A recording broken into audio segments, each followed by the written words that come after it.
यदि श्वास श्वास, दो बातें भी पीछे बहुत ध्यान से सुनना। मन की बात नहीं माननी, इतनी सामर्थ्य आपको कहां से मिलेगी? बोले श्वास श्वास नाम जप करना होगा, इसी से विजय होगी। मन की बात नहीं माननी, वो हर समय विषय पेश करता रहता है। जैसे आप किसी होटल में बैठे हो तो पर्चा दे देते ना, आप बोलिए इसमें से क्या चाहिए, ऐसे हर समय पेश करता रहता है। पूरे त्रिभुवन में इसी का शासन चलता है, मन का। क्या चाहिए? आपने अगर किसी में भी दस्तखत कर दिए और शास्त्र विरुद्ध आचरण है तो गिरा देगा आपको। बहुत होश में, बहुत होश में। वो होश तब माना जाएगा जब हर श्वास आपका नाम चल रहा है। जेव ही नाम आपकी जिह्वा में हर श्वास चलेगा तो मुंह कुचरत कलि को, ये जो कलि अभद्र वर्णत सहस, ये कामादिक दोष, इन सबके मुंह को कुचरता है हरि नाम। इसीलिए और साधनों में प्रीति हो जाएगी, नाम जपने में नहीं होगी। और नाम जपने में हो गई तो आप जीत जाएंगे, जीत जाएंगे। हरस्य हरि नाम जपत जय। नाम आनंद प्रदान करते हुए आपको बचाता रहेगा, मन की चाल दिखाता रहेगा, उससे कैसे बचना ये युक्ति बताता रहेगा।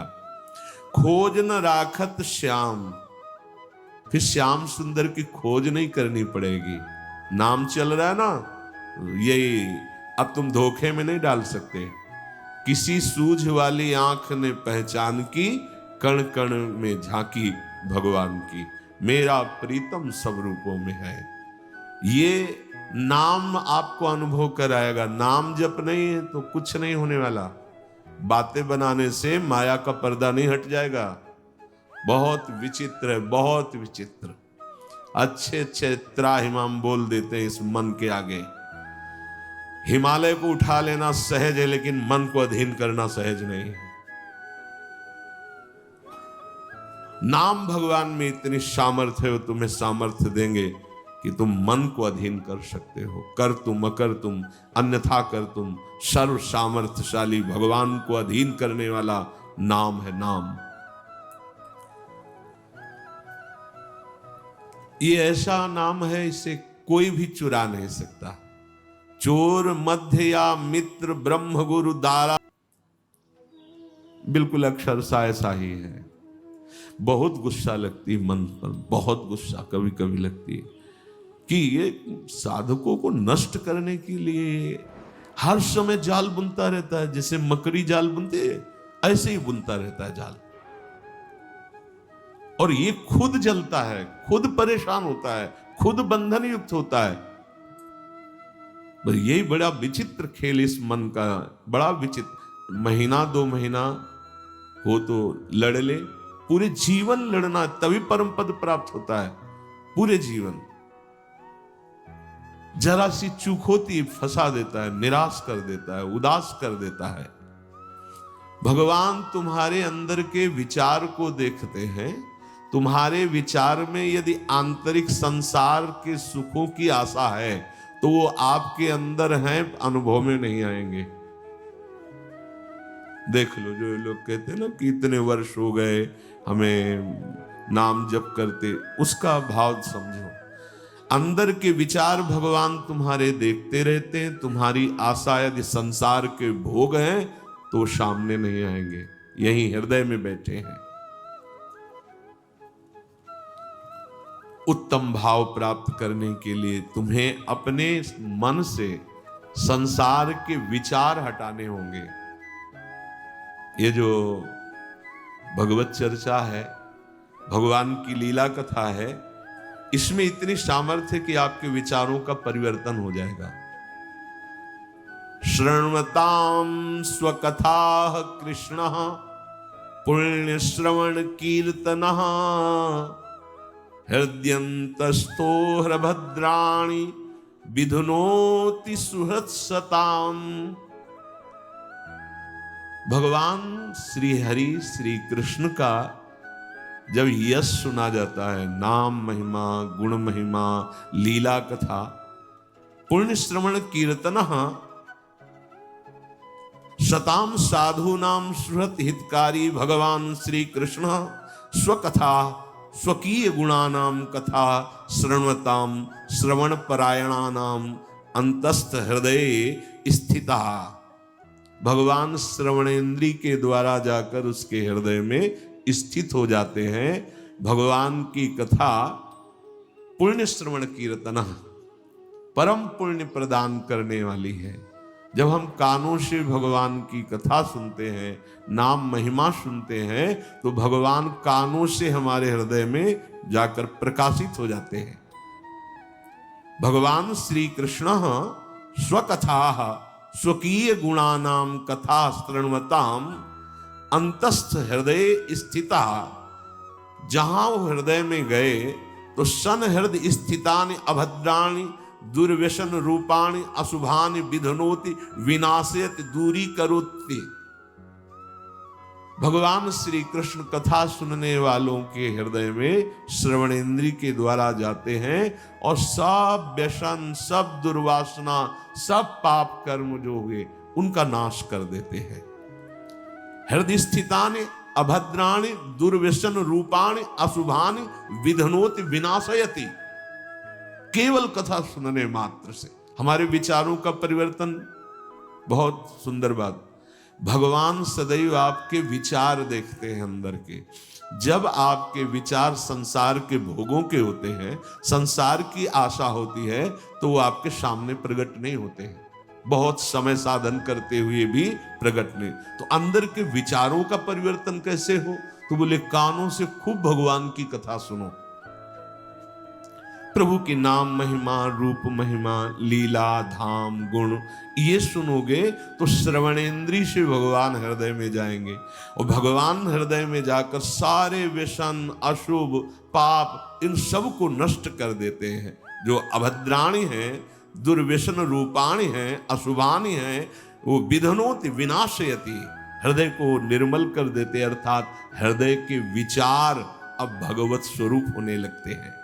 पिबन्ति ये भगवत आत्मनः सताम कथामृतं श्रवणपुटेषु संभृतं पुनन्ति ते विषय विदूषिताशयम् ब्रजन्ति तच्चरण सरोरुहान्तिकम्। ये जना सताम भक्तानां मुखात्, जो जन सदैव भक्तों के मुख से भगवता श्री कृष्ण कथामृतम कथा सुधम श्रवण पुटेशु, जो जन भगवान के प्रेमी भक्तों के मुख से भगवान की महिमा चर्चा सुनते रहते हैं, तो ते विषय दूषित आशयम, विषय ही विशेषेण दूषितम मलिनीकृतम, अर्थात जो मन हमारा सदैव विषय चिंतन करते हुए मलिन हो गया था, जहां हम भगवान के प्रेमी भक्तों के मुख से चर्चा सुनी तो भगवान उसके हृदय की वासनाएं नष्ट कर देते हैं। कथा का बहुत बड़ा प्रभाव है। धुंधकारी ने कोई और साधना नहीं की थी, केवल 7 दिन एकाग्र चित्त होकर श्रीमद् भागवत की कथा सुनी तो पार्षद स्वरूप होकर के विमान में बैठकर गोकर्ण जी के सामने भगवत धाम को गया। रत्नावती जी ने और कोई साधना नहीं की थी, केवल भगवत चर्चा सुनी। प्रभाव से उनको नाभाजी महाराज ने भक्त भूप कहा है। ऐसा त्याग महारानी होते हुए, सम्माननीय होते हुए मुंडन करा के बैठ गई संतों की सभा में, कोई भय नहीं। भगवत कथा विषय वासनाओं से मलिन अंतःकरण को बहुत जल्दी शुद्ध करती है और हरि के चरण कमलों का अनुभव होने लगता है कि प्रभु के श्री चरणारविंद हृदय में विराजमान है। धर्मः स्वनुष्ठितः पुंसां विश्वक्षेन कथासु यः नोत्पादयेद यदि रतिं श्रम एव हि केवलम। यदि आप बहुत से सब साधन करते हैं और भगवान की कथा सुनने में, सत्संग सुनने में आपकी रुचि नहीं है, तो यहां कह रहे हैं कि मानो आपको जितने भी साधन धर्मानुष्ठान किया उसका कोई फल नहीं मिला, आप बड़े अच्छी साधना कर रहे। ये तो अनुभव की भी बात है। एकांत में साधन करते हुए साधक में बहुत से ऐसे दोष होते हैं जिनको नहीं त्याग कर पाता, वो सत्संग से ही दूर होते हैं। जब सत्संग में हम बैठते हैं तो सत्संग मानो दर्पण की तरह हमें दिखाता है कि हमारे अंदर कौन कौन से दोष हैं, और फिर त्याग करने की युक्तियां भी सत्संग से ही प्राप्त होती है। इसीलिए सिद्ध महापुरुष भी, जिनकी जड़ चेतन ग्रंथि का भेदन हो गया है, आत्मा राम है, वो भी भगवत चर्चा करते और सुनते रहते हैं। भली भांति साधना का अनुष्ठान, धर्म का अनुष्ठान किया, पर आपको भगवत चर्चा सत्संग सुनने में रुचि नहीं, तो बोले आपके जो साधन आदि के फल हैं वो केवल श्रम ही श्रम है, आपको कोई लाभ नहीं मिला। स्वधर्म का फल है, साधना का फल है कि भगवत चर्चा में आपकी प्रीति हो जाए। बावरो सो रस में फिरे, खोजत नेह की बात। कोई प्रभु की चर्चा सुना दे, कोई सत्संग सुना दे, बड़ा अहोभाग्य होता है जब सत्संग में रति, भगवत चर्चा में रति हो। अन्यथा साधना बड़ी नीरसता है। ये इसलिए कहते हैं कि इसी मार्ग में चले हैं, वर्षों चलते चलते मन नीरस हो जाता है। सत्संग में एक नया उत्साह, भगवत चर्चा में एक नई जीवनी शक्ति मिलती है, भगवान की तरफ चलने का नया उत्साह मिलता है। नहीं तो आगे चलकर फिर साधक राग द्वेष में फंस जाता है, निंदा स्तुति करने लगता है, अपने में श्रेष्ठ भाव, दूसरे में हे भाव, और वो सत मार्ग से गिर जाता है। सत्संग ही एक है जो हमारे दोषों का दर्शन कराकर ऐसी युक्तियां जिससे दोष त्याग हो और भगवत चरणारविंद में प्रीति हो। नात्यंतिकं विगणयन्त्यपि ते प्रसादं, किं त्वन्यदर्पित भयं भुव उन्नयैस्ते। येंग त्वदंग शरणा भवतः कथाया, कीर्तन ते तीर्थ यशसः कुशला।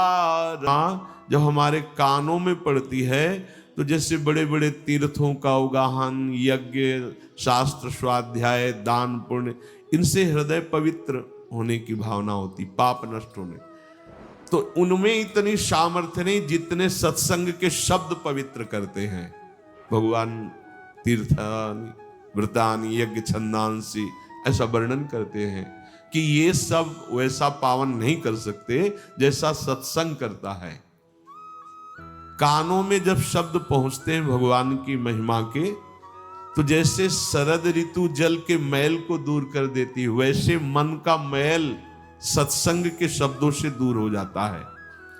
तो हम कानों से भगवान की चर्चा सुनेंगे तो हमारे हृदय के जो विचार हैं वो पवित्र हो जाएंगे।